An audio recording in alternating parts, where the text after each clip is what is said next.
Donald Trump is at his weakest point ever.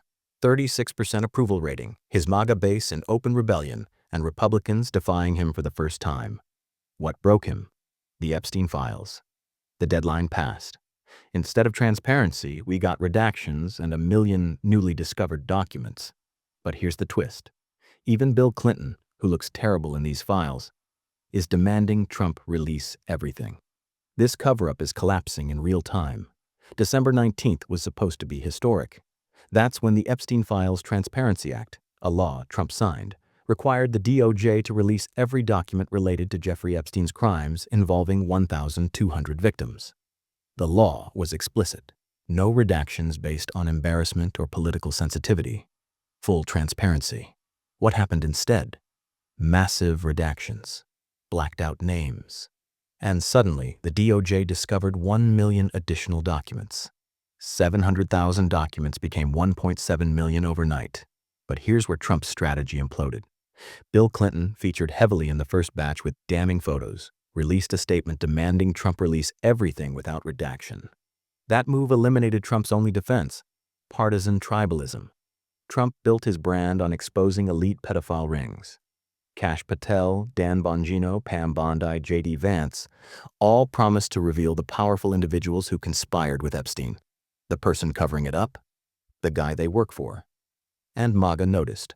For the first time, prominent influencers turned on Trump.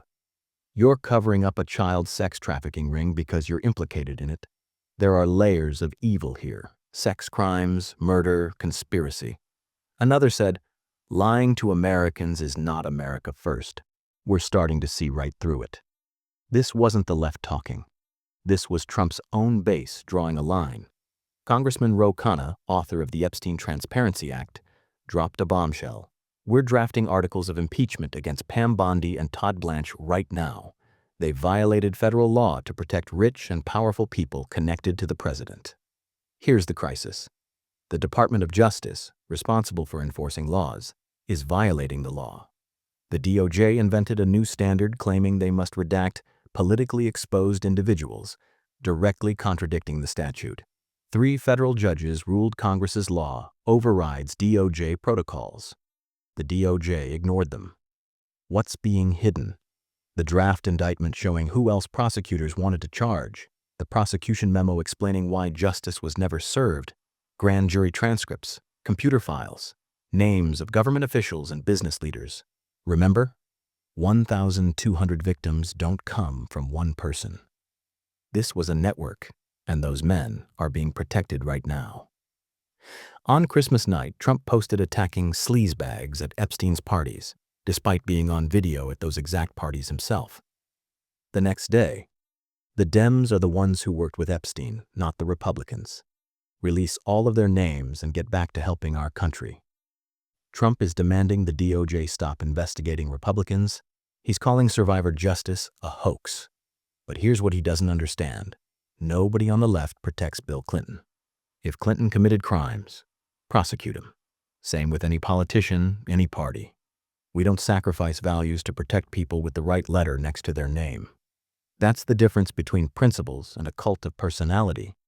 This scandal accelerated Trump's transformation into a lame duck. 36% approval, lowest of his presidency. Indiana Republicans rejected his redistricting demand. Record discharge petitions passing the House, 50 petitions filed as MAGA breaks ranks. Even Dan Bongino left his FBI position, reportedly over the botched Epstein response. Congressman Robert Garcia revealed Ghislaine Maxwell was secretly moved to a less secure facility after meetings with Trump's personal lawyer. What was she promised? There's a cover-up happening. According to lawmakers, this fight continues. Immediate actions, articles of impeachment being prepared for Bondi and Blanche Court, action to force compliant survivors returning to demand justice. Khanna was clear. I want healing after Trump's gone, but I want accountability too. You don't get reconciliation without accountability. Norm Eisen from Democracy Defenders Action, who's won 237 cases against Trump, is preparing legal action. We've made Trump follow the law again and again. We'll do the same here.